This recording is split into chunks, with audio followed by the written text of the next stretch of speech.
Hey everybody, it's Zach, Tennis Pro Doc, helping you improve your game with science. And today I've got the Diadora Speed BluShield 4, the all-court version of the shoe. And I gotta say, I haven't been this excited to try a shoe in quite some time. Now, I really haven't paid much attention to Diadora in the last few years, and I haven't had a pair of Diadoras on my feet since Guga Kjartan won the French Open, so it's actually been a while. And to be honest, these shoes really weren't all that high up on my list of shoes to review this year. However, last week I got a call from my buddy Craig and we were talking tennis shoes, and he just had nothing but good things to say about these shoes.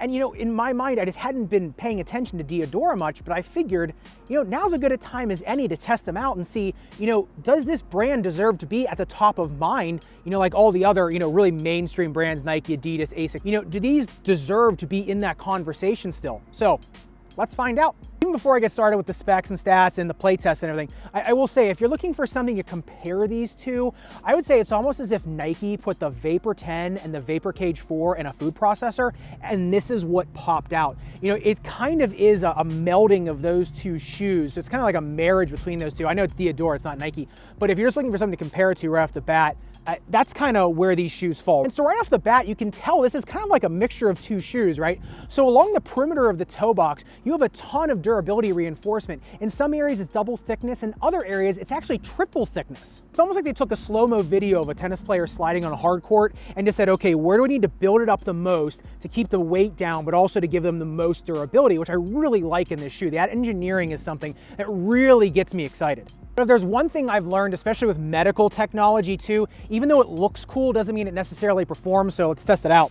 So Dremel test, 10 seconds, highest grit sandpaper. The durability test, yeah, I did get about 1 millimeter of damage here. Now that's pretty much the same as any other really durability focused shoe like Vapor Cage 4 or ASIC's Court FF2, Gel Resolution 8. However, the difference is here is this is triple thickness, so 1 millimeter of damage on this shoe is definitely not as bad as some other shoe where maybe the upper just isn't all that thick. But moving away from the durability side, after you get away from this toe cap, everything else is pretty much all mesh, which also breathes incredibly well. Now, typically in tennis shoes, if you're gonna make a shoe that is mostly mesh, it's gonna end up being a little bit more flimsy and floppy, and to a certain extent, it's kind of unavoidable. However, with the Diadoras, they have these really interesting pieces of foxing and reinforcement that really do keep the shoe a little more stable. The biggest thing is the Diadora logo, which actually just coincidentally is just a really good logo to put on a shoe for reinforcement, because this bottom strap here comes all the way into the midsole, goes all the way up to the heel counter, and then comes into here and locks into the lace closure system, which we'll talk about in a second. What's so cool about that is the logo itself is actually the perfect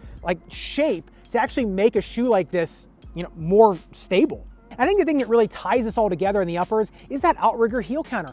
As a foot doctor, I love the outrigger heel counter idea. I think it locks your heel in more. I think it gives you a more stable ride. Side-to-side stability is much better. I think it just prevents a lot of injuries from happening. Now, like I said at the beginning, the shoe's kind of a mix between the 10 and the Vapor Cage 4. Now, if you look at the Vapor Cage 4, the heel counter is really flimsy, whereas in this shoe, it is really strong. So already you're seeing where maybe these two shoes are occupying part of the same lane. However, a little bit better of a design choice on these. Now, all those things are really interesting about the uppers. However, the first thing that my eyes went to when I took them out of the box was the shoelace eyelet reinforcements all up and down the shoe. They go from the ankle all the way to the toe box. Now, that might not seem like a big deal. However, having that reinforcement on the eyelets gives you so much more surface area per eyelet, so it gives you a much stronger tie down. So it allows a shoe that is a lot more mesh than some others to still have such a secure tie down on your foot. And if you don't think that's a big deal, check out Serena Williams' custom shoes versus the stock models of her shoes. On hers, her shoelace eyelet reinforcements are much bigger, much more stout. So put it this way, if it's important for her, it probably should be important for you. And the one downside to the uppers that I notice is around the ankle collar, this textured material, although really nice, it does give you a lot of nice biofeedback, especially around your ankle collar, kind of grips the sock, makes you feel more secure in the shoe. It does look like it can fray a little easier than some other materials around an ankle collar. Now, you could just use moleskin to put around it to get a little more reinforcement. Then you're losing that texture, so that's one thing you might have to trade off on these shoes. All right, so midsole. Now, I will preface this by saying, I never research a shoe's proprietary technology before I play test it. I don't want that kind of getting into my head when I'm playing in it,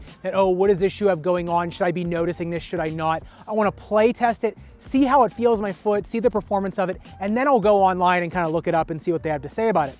Now, I will say in Diadora's case, for better and for worse, Their marketing is pretty spot on with this shoe, especially in the midsole. So Diadora's midsole actually does have quite a bit going on with it. I actually did just cut it open today because I'm impatient and I wanted to see what was inside. Now, even if you looked at the stitched in insole, it's made of EVA, which is that closed cell foam that's gonna contour around your foot a little bit better than some other open cell foams. It's gonna bottom out faster though too. Now, if you look at their standard midsole foam here, it is really spongy. It compresses really easily, right? So that's more that EVA material too. It's gonna be pretty comfortable, but it is going to compress quite a bit. Now, as you go into the forefoot, that blue material, that's BluShield. As you look at it, it's these concentric circles, these cones. They almost look like those little cones that toddlers build, those little volcanoes that toddlers build. Now, when you compress it, as you can see, those cones are going every which way. They're compressing, they're kind of popping out one way or the other, and that's kind of just dispersing shock. That's giving you a lot more shock absorption, or as Diadora calls it, shock dampening. Now, as you can see, this isn't consistent material. There are air pockets through here. So that's also gonna give you a lot more of that shock dampening and just a lot more room to kind of disperse all your weight. And so with all that going on in the midsole, you're getting 2.7 centimeters of heel height and only a 0.9 centimeter heel to toe drop. So these are pretty substantial midsoles. Remember, that is more EVA in there, so it is gonna compress down a little bit more, but you are just getting more stack out of them as well. And the last thing about the midsole, I actually didn't notice this until I cut them open. If you notice these pink shoelace eyelets, I thought that was just kind of a design thing. However, if you look under there, they actually do stitch right into the midsole. There's an A-frame right here, another A-frame right here, and it actually stitches all the way back into the heel. That's actually really neat. So that's going to give you a much more strong tie down into the midsole versus just these eyelets up here. Now, the Diadoras also have this plastic shank that actually comes up on the lateral side as well as on the medial side for some arch support. Now, this is just plastic, and it's actually very, very, very flimsy, so it's not doing much for you. Most of the bulk and most of the stability you're getting from this shoe is just based on the bulk of the midsole itself. Now, on the outsole treads of the BluShield, you do get two options. There's either the clay version or the all-quart version, which are these. Now, even on the all-quart version, it does have this staggered herringbone where you have a more flat herringbone on the inside and a little more chunky herringbone on the outside. You do have some sliding channels for hard court sliding. But these actually do grip clay pretty well, surprisingly well for an all-quart shoe. They grip hard courts incredibly well. A big reason for that is on the lateral flange, which is nice and sharp. I really like that. It does give a lot of stability. But that outsole tread comes all the way up over the lateral flange. And that just does give you a ton of stability when you're going out wide for a ball. Now, the BluShields do come with a 6-month durability guarantee. Let's see how it holds up to our durability test with the Dremel 10 seconds highest grit sandpaper. All right, so the Dremel doesn't lie. Not even a millimeter of damage. Honestly, not really even a wisp of damage. Basically, all the Dremel did was like clean the treads from the crud I got on them from the tennis court. So honestly, this is one of the best durability tests I've done all year. As far as fit goes, the BluShields are pretty interesting. You know, typically I tend to try to tell people not to go down sizes. As a foot doctor, I don't like to stuff shoes. I typically feel like if the shoe's construction and engineering just doesn't fit your foot in your regular size, then just don't buy the shoe. However, in these, I went from an 11.5, which is my normal size, down to an 11. And even in a 2E width foot, which I'm a 2E, I really didn't have any problems with width down in the 11. And they were actually more generous than I thought they would be, even going down the size. So if you're medium to wide to really wide, these shoes are really gonna fit you. Plus they're mesh, so they accommodate really well. I will say if you are more of a narrow foot, I probably would avoid these just because the ankle collar, the heel is actually pretty generous too. So if you are that narrow foot, you might actually be flopping around in these shoes, even if you keep going down in sizes. Now, playtesting the BluShields is where it really got interesting. This is where that Diadora, that BluShield technology, that EVA kind of came into play. I noticed on every shot that I hit, either moving backwards, hitting like a moon ball, going for a deep slice backhand, running for a running forehand, the shoe just accommodated every move I made. Nothing I did in these shoes was uncomfortable. I couldn't make these shoes unstable either.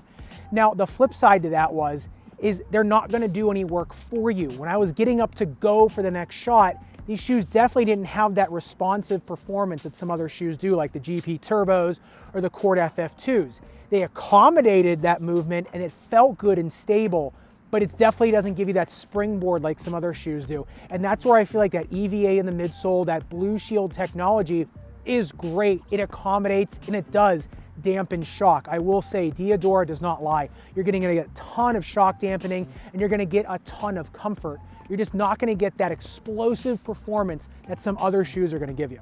But here's the thing, if you're playing on clay and you have the clay versions of these and you do have a little more time to get up and go, and you're looking for more comfort and maybe just something that's a little better on your joints, And then yeah, these are unbelievable. Or if you're used to a shoe that just springs back, then these definitely aren't going to be it. Now, even as it started to rain, I still came in at 14.57 seconds on the suicide test because of things like this right here. That shoe is just accommodating so much of my body weight as I come in through turns. So I'm confident throwing myself into the turns and coming back out. Even as a shoe that's pretty heavy and not as responsive on the uptake, it still registers a really fast time. Now, serve test tells a much different story. Only 17 centimeters of serve height and only 57 centimeters of serve distance. It just shows you that speed and responsiveness are two completely different things. Even though these shoes are really fast, they still are not going to give you a ton of pop. They're not going to give you that big springboard effect that some other shoes are. So if I had to describe these shoes in one word, and I actually hate this word, it is buttery. Just because these shoes are so smooth, they're so accommodating, they're so comfortable. The only thing is, they're just not gonna do the work for you. You really have to bring the muscle with these shoes. However, if I was looking for a clay specific shoe, I definitely think that these would be number 1 or 2 on my list, in the clay version that is. Just because on clay, I do really put a premium on being able to kind of dig in for shots and that comfort for long extended rallies. I want a shoe that's gonna be kind of just not giving me foot pain afterwards and something's gonna be a little more resilient. So I think these would be great on clay. On a hard court, if you're looking for a shoe to really give you some more movement, maybe look for something just with a little stiffer of a midsole. So after having these on my feet for a few days, I actually am gonna go get the BluShield Flies too to see what Diadora's come up with in those. So I really think those are gonna be a fun shoe to play test as well. I'd love to hear your thoughts. Would you wanna go for a shoe that is a little bit more smooth and accommodating versus more of the just raw performance shoe? I'd love to hear your thoughts on it. So otherwise, I hope you all have a great day, great night, wherever in the world you are tuning in from. See you next time.